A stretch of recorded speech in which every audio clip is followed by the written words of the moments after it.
కర్నూలు జిల్లాలో కూడా రాజకీయ హత్య జరిగింది. నిన్నటి రోజున సుబ్బరాయుడు అనే వైసీపీ కార్యకర్తను అతి కిరాతకంగా అర్ధరాత్రి మూకలు దాడి చేసి 30 మంది ఒకేసారిగా దాడి చేసి కత్తులతో రాళ్లతో బండరాలతో కొట్టి చంపినటువంటి ఘటన వెలుగులోకి వచ్చింది.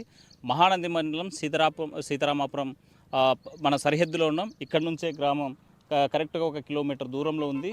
ఆ గ్రామంలో ఎన్నికలకు ముందు ఇరు వర్గాలుగా ఏర్పడి ఎలక్షన్స్లో 140 ఓట్లు అధికంగా వేపించారని వైసీపీకి పడ్డాయనేటువంటి ఉద్దేశంతో దురుద్దేశపూర్వకంగానే దాడి చేశారని హత్యా రాజకీయాలు చేశారు. తను సుబ్బరాయుడును మట్టుబెట్టినటువంటి ఘటన జరిగింది. అయితే ఈ హత్య వెనుక ఉన్నటువంటి కారణాలు ఏంటి, అక్కడ ఏం జరిగింది అనేటువంటి అంశం మీద ఆ కుటుంబ సభ్యులతో మాట్లాడదాం.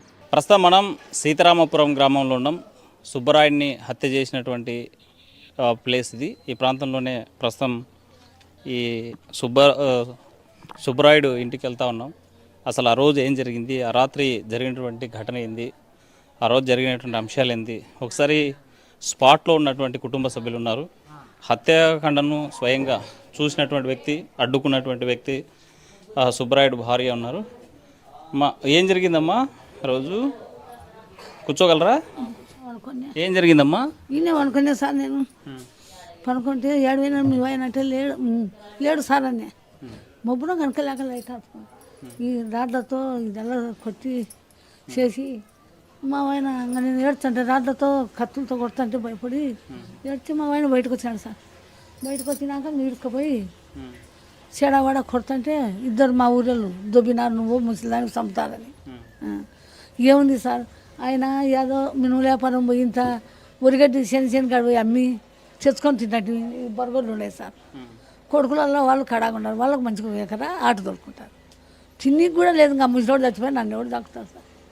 ఎవరు దాకుతారో చెప్పు సార్, నాకు గట్టి ఏం కావాలి. ఎందుకు గొడవ జరిగింది మీ మధ్య? ఏం లేదు సార్, నా పుట్టింది 5 మంది నా పిల్లలు, నమ్ము లేకుండా ఏమైంది ఓట్లు అక్కడ వేసినామని, జగన్మోహన్ రెడ్డికి వేసినామని, ఓట్లు వేసినామని ఇంకా పని చేసిన ఆడికి మేము ఆలోచన చేసుకొని తల్లుడు పిల్లలు పోయి అడిగినామని చిన్నగాన్ని, నైనా తెచ్చిస్తాం మీరు వేసుకోరని. పలకలేవాడు. ఇంతకు చెప్పేటోళ్ళు ఉన్నాము సార్. ఓట్లే మాకేం పొలాలు ఆచులు గీచులు లేవు, ఏం లేవు సార్. పొలాలు లేవు, ఏం లేవు. ఇంట్లో 3 ఉన్నాం. ఎక్కడ కొట్టింది ఆయన సుబ్బరాయుడిని? ఇక్కడ లోపల నుంచి ఇంకొక వచ్చినాడు సార్. ఆ నుంచి ఇంకొకటి వచ్చినాడు ఆడికి. అది జరిగింది సార్. అంటే ఏ సమయంలో జరిగింటుంది అది? 10-11 అయింటుంది సార్. అంటే అప్పుడు ఎంతమంది వచ్చారు ఇక్కడికి? 20-30 మంది వచ్చి నాకు మొబ్బు వస్తుంది సార్. కొట్టడాడక బరగలో వచ్చిన మొబ్బు వస్తుంది, ఎవరు కనుకలే. ఇద్దరు, ఒక పవాకరు మొట్టెల పుల్ల నేను తోడు దొబ్బినాను నన్ను. నువ్వు దెంకొని పోయి చంపుతారని. అప్పుడు మా ఆయన స్టార్ట్ చేసి కొడుతున్నారు బండలతో కత్తులతో. ఇంకా సావలేదంటే ఒకడు బండ తీసేయన్నాడంట. ఇంకా అజ్జులే బండ తీసింది. ఇంకా నేను దెంకొని పోయినా సార్. ఎవరు రానిలే, మా కోడలు రాని నన్ను రానిలే. ఇంకా రాజ్యం పట్టుకొని పోయినాను సార్. కేకలు వేశారా? మచ్చుగా కేకలు. అంటే ఎవరైనా పిలిచారా మీ కొడుకు? ఇప్పుడు 5 మంది పిల్లలు అన్నారు కదా, వాళ్ళు ఎవరు రాలేదా దగ్గరికి? వచ్చే చంపుతారు. వద్ద ఉన్నాడు చూడ అబ్బాయి, వాళ్ళని పిలిచే చంపుతారు సార్. వాళ్ళు 20-30 మంది ఏది, మేము 3 వచ్చి ఎట్టయితుంది. అంటే వైఎస్ఆర్ గవర్నమెంట్ ఉన్నప్పుడు మొత్తం ఈ ఊర్లో మీదేనా పెత్తనం? మా పెత్తనం ఏముంది సార్, మా పెత్తనం ఏముంది, ఓట్లు వస్తున్నాం అంతే. ఏం పార్టీ కాదు, ఏం కాదు సార్. ఇది మీకు వాళ్ళకి ఏమైనా కక్షలు ఉన్నాయా? అడుగు సార్ నా కొడుకు. నేను ఏడు పోయేదాన్ని కాదు. నాకు కొంత మెంటలు బూగులు. ఆ పిల్లని అడుగు, చిన్న పిల్లలు. మనతో మాట్లాడడానికి సుబ్బరాయుడు కొడుకున్నారు. ఆ రోజు రాత్రి జరిగేటువంటి సమయంలో మీరు ఎక్కడ ఉన్నారు? మేము అవతలింట్లో సార్ మాది. ఈడ మా నాయన అనుకున్నారు, మా నాయన లోపల ఇంట్లో అనుకున్నాడు, వాయికులు వేసుకుని. మా అమ్మ ఈడ అనుకునేది. పనుకుంటే వచ్చి అందరూ కేకలేసి అవి ఇవి పలగొట్టినారు బయట. ఎవరు వచ్చినారని నేను దగ్గర వాకిలు తీయబోయినా అవతలింట్లో. వాకిలు అయితే మా భార్య ఓయబ్బా 2 మంది వచ్చినారు, వద్దు చంపుతారని లోపల పెట్టి నన్ను వాకిలు వేసేసింది. ఆ వాకిల్లోంచి ఉన్నాను. ఈమెను ఓయమ్మ చంపిరు అనే కత్తి వేసేసరికి ఓయమ్మ అని రాడ్లతో కొడుతున్నారు మా అమ్మను. మా అమ్మ అటు కిందకు పోయేసరికి వచ్చి వాకిలు దబ కొట్టినారు.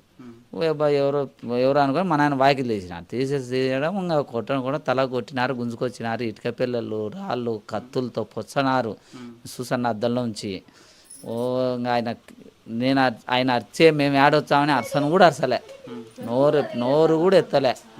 వేసినారు ఆడ పన్నాడు. పన్నాక వీడు బతుకుతే డేంజరు, ఈ శ్రీనివాస్ రెడ్డి అంటే తెలియదా ఈయనకి నా కొడుకు, అదే వీడు బతుకుతే కష్టము, సంపర్రా అన్నాడు. రాళ్ళు ఎత్తేస్తున్నారు.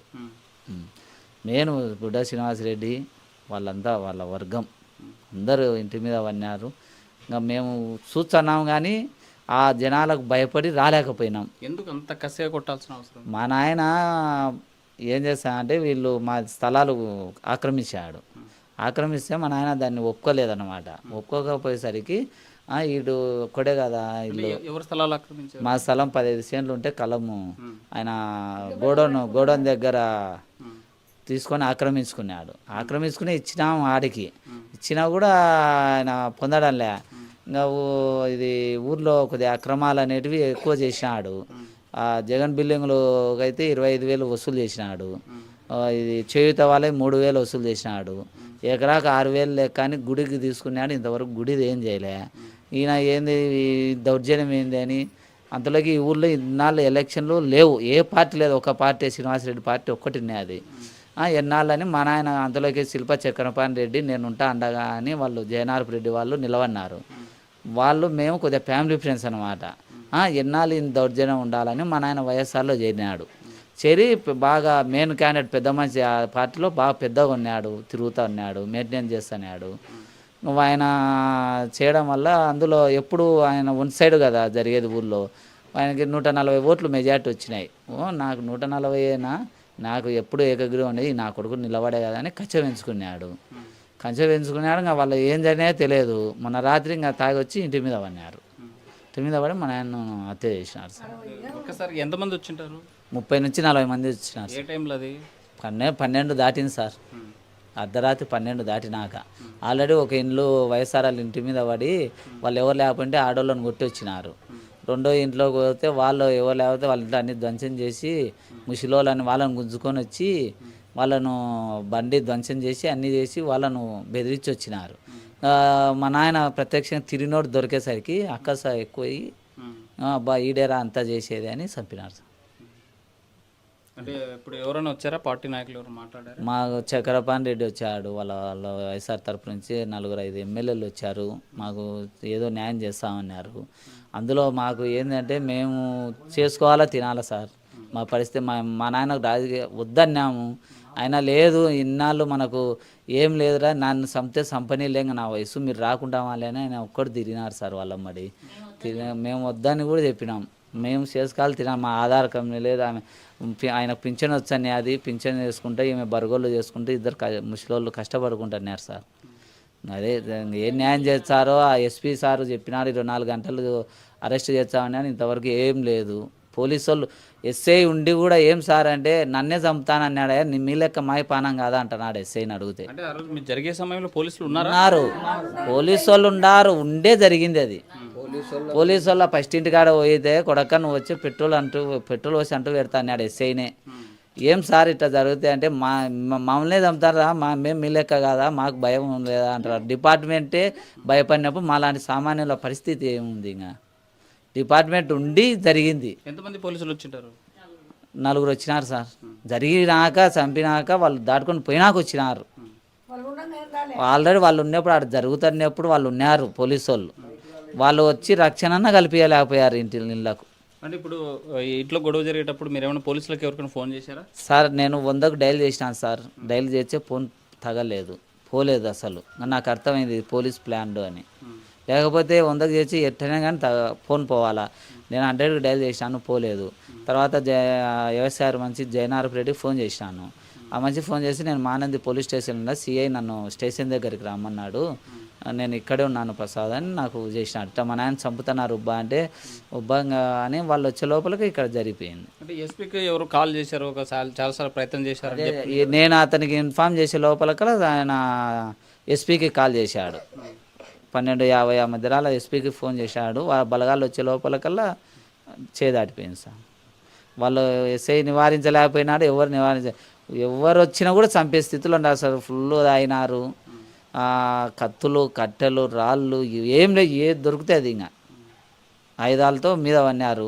మేము నిద్రలోంచి తేరుకునే లోపలకలే చేసేస్తున్నారు వాళ్ళు. ఇంకా ఎవరు లేరు, ముసిలోళ్ళు వాళ్ళు ముత్తుకోళ్ళని కూడా చూడకుండా ఆడ మంచిని మా భార్య వాళ్ళు మా వదిన ఇద్దరు చూసి ఇడిపోయాని కానీ వచ్చంటే మీరు ఓట్లు వేయబట్టే కాదు అని వాళ్ళను ఇద్దరు ఆడవాళ్ళని వెనకమ్మడి పడితే వాళ్ళు మొబ్బుకు పరారైనారు సార్.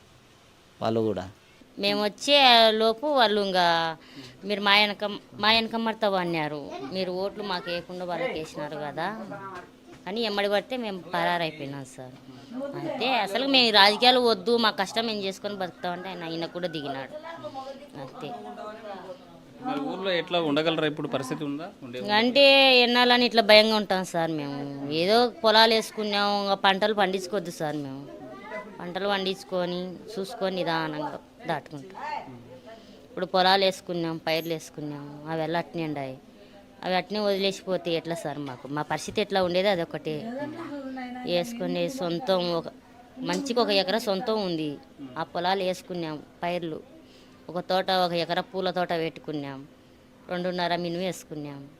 వేరే చోట ఒక గుత్తకు తీసుకొని వేసుకుంటున్నాం. మేము ఊరు వదిలిపోతే మా పరిస్థితి ఎట్లా? మాకేముందని పక్కకు పోయి బతకనీకి. అది సార్ మేము అట్లా ఏం చేయాలా అని మాకు దిక్కు తెలకుండా ముసలోడు లేనిపోయింది వద్దన్న కానీ దిగి వెళ్ళలేనిపోని తెచ్చి పెట్టారు. మాకు అసలుకి ఈ రాజకీయాలు అంటేనే మాకు పడదు, వద్దన్నాము అస్సలకు. మనకు అవసరం లేదు మామ, వద్దు మనకు అంటే ఏం లేమ్మా పోతే నాతోనే పోని అని అన్నాడు. చంపితే నన్నే చంపని, మీరు రావు అక్కడ చంపినాడు కూడా అన్నాడు. మేమేం చేయాలా? అంటే ముందే చెప్పాడా ఈ విషయం? అంటే ఎప్పుడన్నా ఇట్లా జరుగుతుందని చెప్పాడు? అసలుకు ఈ ఊర్లో గొడవలు లేవు, ఏం లేవు. ఓట్లు అయిపోయినాయి, ఎవరి ఇంట్లో వాళ్ళు సంసారాలు చేసుకుంటున్నారు. అసలు వాళ్ళు వచ్చేది కూడా మాకు తెలియదు, ఇట్లా గొడవలు జరుగుతున్నది కూడా తెలియదు ఊర్లో. అక్కడ 3 4 జరిగినా కానీ వాళ్ళు ఏమో జరుగుతున్నాయి కానీ మేము ఇంట్లో పడి నిద్రపోతున్నాం. డైరెక్ట్ మా ఇంట్లో వచ్చి పన్నాక మేము అప్పుడు భయపడి మా కొద్దీ మేము పరారులు అయినాం. అంచుకు ఇడిపోయినాయి కానీ వచ్చంటే మీరు ఓట్లు మాకు వేయకుండా అక్కడ వాళ్ళకి వేస్తారా, మమ్మల్ని ఎంత మోసం చేసినారే అని రాడ్లు తీసుకొని ఎమ్మడే పడ్డాడు. పడితే మేము పక్కకు పోయినాం అంతే. అసలు ఎవరెవరైంది కూడా మాకు తెలియలే.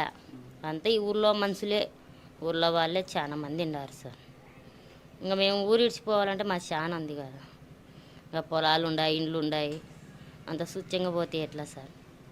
చంపితే చంపని, ఇంకా ఊర్లో నుండి కాపురం చేస్తాం. అది పోలీస్ డిపార్ట్మెంట్ న్యాయం చేస్తుంది, న్యాయం జరుగుతుంది ఆలోచన ఉందండి. ఏం చేస్తారో చేస్తామంటున్నారు, చేస్తాము మీకు ఖచ్చితంగా మీ ఇంటికి న్యాయం చేస్తాము అంటున్నారు. ఇంకా ఏం చేస్తారో ఏమో, మేమైతే ఇంకా ఎవరి మీద నమ్మకం పెట్టుకోలేదు. ఉన్నాడు పోయినాడు, ఆయనతోనే ఓని ఉన్న కాడికి మనం కష్టం చేసుకోవాలో బతుకోవాలో అనుకుంటున్నాం. న్యాయమేమో చేస్తామన్నారు, ఏం చేస్తారో. ఇక్కడే సుబ్బరాయుడు భార్య పడుకొని ఉన్న సందర్భంలోనే బయట నుంచి వచ్చారు. సుబ్బరాయుడు ఎక్కడ ఉన్నారని చెప్పినటువంటి నేపథ్యంలోనే ఇంట్లో ఉన్నాడని చెప్పి ఇక్కడ నుంచి కొట్టి పరారు ఈమె తరిమేసినటువంటి పరిస్థితి కనిపిస్తుంది. స్పష్టంగా ఈమె మీద కత్తితో దాడి చేశాడు. దాడి చేసినటువంటి ఘటన ఇక్కడ ఆ చెయ్యి కూడా తెగినటువంటి పరిస్థితి అయితే కనిపించింది. అయితే ఆ మబ్బులో చీకట్లో నాకేం కనిపించలేదు. నా భర్తను తీసుకెళ్ళి బయటికి లాక్కొచ్చి ఇంట్లో ఉన్నటువంటి వ్యక్తిని తీసుకొచ్చి రోడ్ల మీద రాళ్లతోనూ బండరాళ్లతోనూ కత్తులతో దాడి చేశారు. చనిపోకపోవడంతో మళ్ళీ తిరిగి